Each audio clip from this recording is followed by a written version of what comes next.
За сайн байцгаана уу. За маш олон залуучууд намайг машинаа танилцуулаач гэдэг. За тэгээд тийм учраас та бүхэндээ танилцуулж байна. За тэгээд энэ удаад би бол нэг нуршихгүй товч өгөө тодорхой юмнуудыг ярина. За минийх бол 2018 оны Acer 5 Premium гэдэг загвар байгаа. За тухайн үед надад бол одоо TRD Offroad Premium, Acer 5 Premium гэдэг хоёр сонголт байсан. За тэгээд би яагаад Acer 5-ыг сонгосон бэ гэхээр Acer 5 нь зэв хамаагүй бага байсан, гүйлтэй удаагүй байсан. Тийм учраас сонгосон. За тэгэхээр машин авах гэж байгаа залуучууд байвал ерөөсөө одоо бас за тэгээд зэвийг бас маш сайн харах хэрэгтэй. Тэгээд гүйлтийг харах хэрэгтэй. За тэгээд би яах гэж Forerunner сонгосон бэ гэхээр угаасаа л миний зорилго одоо тоноглох байсан. Аваад тоноглох тэр нэг жоохон сонирхолтой хобби ирэх байсан. За тэгээд тухайн үедээ аваад одоо би нэг 3 дахь жил рүү гарч байгаа. Бас нэг тийм удаан унаагүй байгаа. За таг стокоор нь авч ирсэн. Acer 5 Premium загвар. Premium болоод ирэхээр одоо нэг арьсан суудалтай халаад ихэл одоо нэг суудал нь халдаг гэх мэтчлэн бүх юм нь одоо смарт болоод эхэлдэг. За тэгээд тухайн үедээ Forerunner бол зорин зөөр авч тухайн ханшаар бол би 130 саяар авч байсан. Одоо 2 жилийн 3 жилийн өмнө гэсэн үг шүү дээ. За тэгээд аваад тоноглоод одоо нэг 49-50 сая төгрөгийн тоног бол орсон. Зарим тохиолдолд хэтрэх баг. Гэхдээ тэр тооцол бол одоогор гараагүй байгаа. Яагаад бол би аваад тоноглож явахдаа одоо нөгөө тухайн үед авсан обууд дугуй муугаа бүгдийг би сүүл шинчил сольсон. Эхлээд би хятад обууд хятад дугуйтай байсан. За тэгвэл энэ жил би одоо Америк обууд аваад Япон дугуйтай аваад ингээ бүгдийг шинчилсэн. За эхлээд бол надад жоохон хэцүү санагдчихсан. Яагаад гэвэл тоноглох нь хэцүү санагдчихсан. Тэгээд дээрэс нь жоохон хатуу баг зэрэг хатуу явдалтай тийм байсан. Тэгээд яг уу ер нь бол нөгөө бүр дээвэр мэврнээс салдаг машинуудыг бодвол хажууд нь тун даажгүй. Гэхдээ миний хувьд бол жоохон хатуу санагдчихсан. 2 жилийнхээ явалтандор жоохон хатуу сэвэтэй юм шиг. За тэгвэл одоо бол ерөөсөө тэг санагдахаа болцсон. Яагаад гэвэл би тэр байдлыг нь өөрөө боловсон юм нөхгүй. Тухайн үед би одоо амаржины тавиал дугуйгийн солиол ингээл тавьж байсан бол Forerunner-ын явдлыг би бол ерөөсөө амаржинаасаа шалтгаалт юм байна гэж бодсон. Одоо бол минийх гаднаа хуулахтай, дотор талдаа нэмэлтээр доторлогоотой. За тэгэнгүүтээ боллонтой амортизатортай. За тэгэхээр одоо миний машинд миний зүгээс өөлөх юм гэвэл юул баг. Дугуйны дуул баг. Баг зэрэг дуутай. Тэгэхдээ эмти дугуй бол дуугүй байна гэж ер нь бол байдаггүй юм байлээ. За тэгээд энэ машинаа тоноглоод 2 жил болох хугацаанд яасан бэ гэхээр одоо дэлгүүрээ олж авсан та нар бас мэдж байгаа бах тий. Тоног хийгээд ирэхээр нөгөө яг автомашины тоноглолыг маш ихээр сонирхож ялангуяа брэндүүдийг их хайж эхэлдэг.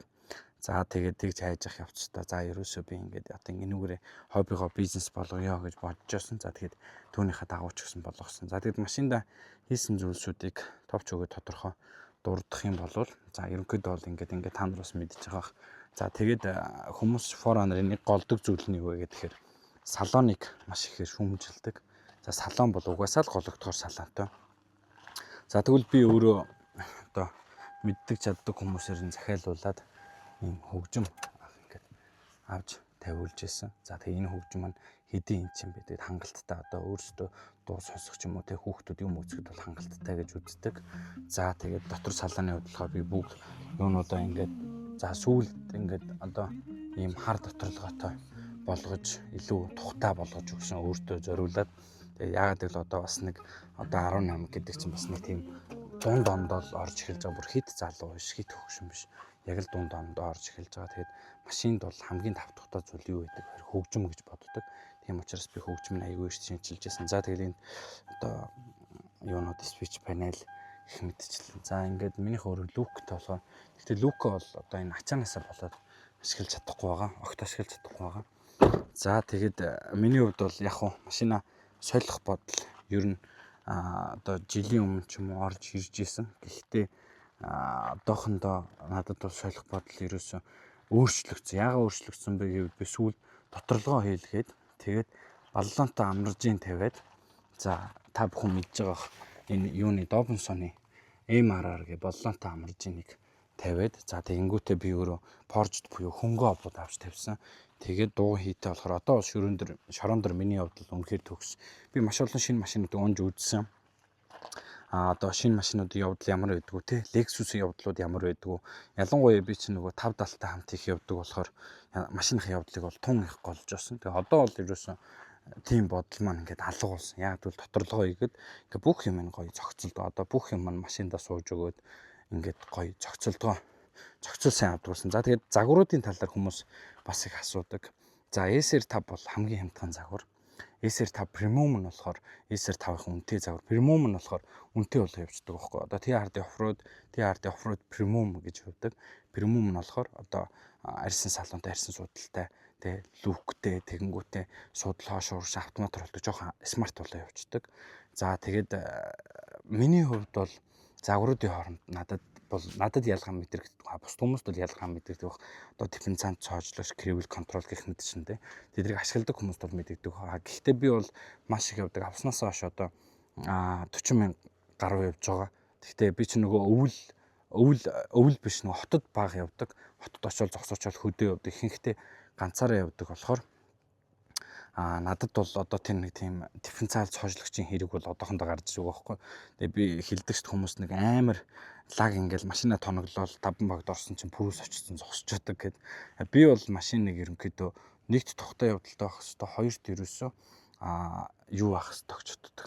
Одоо нэг хол замд эвдэршгүй, хол замд л төв болохгүй байх хэвээр тогтчихдог.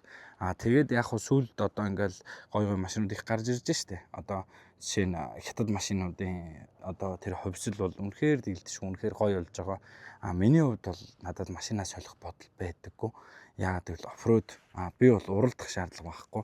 За тэгээ Forerunner дээр нэг муулах зүйл юу байдаг вэ гэхээр 1 GRP буюу 4000 cc мотортой ямар нэгэн турбо, ямар нэгэн хибрид дэмжлэг байхгүй. Тийм учраас бага зэрэг дүлий байдаг. Гэхдээ миний хувьд бол одоо машин гүйцэтгэх төрүүлэгч юм уу те, одоо шавар цасанд ч юм уу те, хүчний хувьд бол би бол хувьдаа голдоггүй, хангалттай гэж үздэг. Ягаад гэвэл би цасналдар хинтэж уралдахыг хүсдэггүй учраас. За тэгээд идэж уушны хувьд бол би жоохон идэж байгаа гэж үзсэн боловч энэ бүхэн бол гიშгэлтээс юм байна гэдгийг мэдсэн. Ягаад гэвэл би мотор дээр ямар ч нэмэлт тоохгүй. Би тосоо байнгын сольдог. Их явалт хийх юм бол бүр 100-2 сольждаг. Мотор бол хамгийн их харилдаг.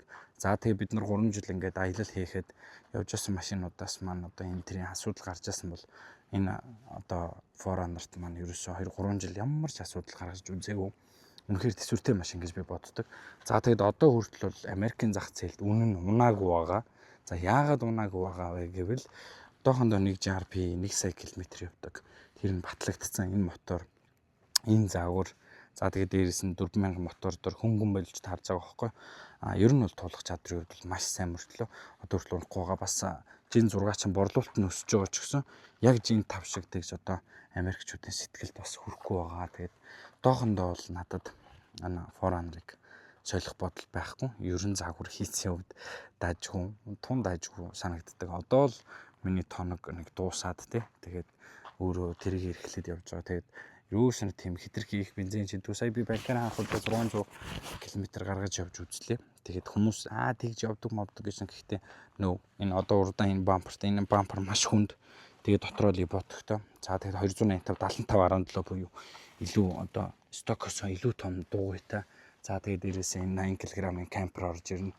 За тэгээд дотор талд нь 5-6 хүн суучна. Тэгээд хойноо битүү ач чинь хоёр талдаа 14 литрийн савтаа. За тэгэл хойноо энэ шат чинь өөрөө хүнд шат байхгүй. Ийм байдалтай 600 явж байгаа бол миний хувьд тунд ажиг санагдаж байгаа. За тэгээ миний машин дээр одоогоор өөлөх зүйл юу вэ гэхээр дууны дуу байгаа. Өөр шороо морондор бол үнэхээр тухтай. Өмнө нь бол жоохон ядраадаг байсан бол одоо бол даажгүй болсон. Тийм учраас би машиндаа сэтгэл хангалуун байдаг. За тэгээд Forerunner авах гэж байгаа хүмүүсээ бол тэр бол та нарын л дур. Та нар ерөөсөө урт хол замд аялье, найдвартай байдлыг эрхэмлэе гэж бодвол Forerunner-ыг би зөвлөнө. Маш богино хугацаанд тий одоо дархнаас эрдэнтийн хооронд явдаг ч юм уу тий тийм байдалд одоо хурд хүчийг мэдрэг гэвэл бусад маш олон машины сонголт байгаа.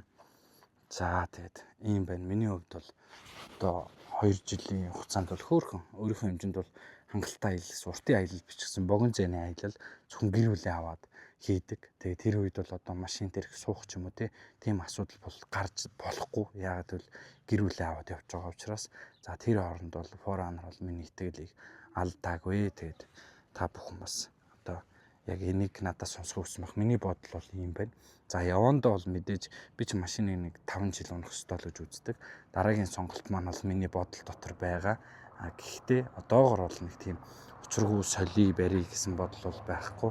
За тэгээд Forerunner авах гэж байгаа бол та бүхэн он залуу гүйлт багтаа машин Forerunner угаасаа л үнэтэй байгаа. Тэгэхдээ авах гэж байгаа бол тоноглоё гэж бодож байвал маш их мөнгө орно шүү, маш их цаг хугацаа орно шүү.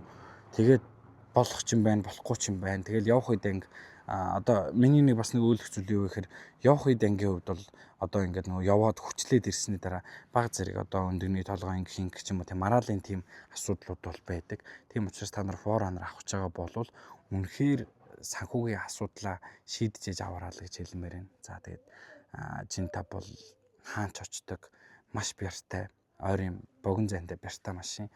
Хурд авалтандаар бол баг зэрэг тийм ч гэсэн. Гэтэ одоохондоо бол надад тийм амар надад тийм мяа бол санагддаггүй. Яа би тэгтээ мотор дээр ямар нэг нэмэлтгүй шүү. Би өөрөө бол бас нэг тийм удаа явдаг хүн бол биш. Бас л гიშгдэг төрлийн жолооч. Гэхдээ бол сэтгэл ханамжтай байдаг. Одоо ингээл 200 300 тий одоо танк ч юм уу, Leopard ч юм уу маш олон машины сонголтууд байгаа. Гэтэ одоохондоо бол партандаа бол би Forerunner хатгална. За баярлалаа.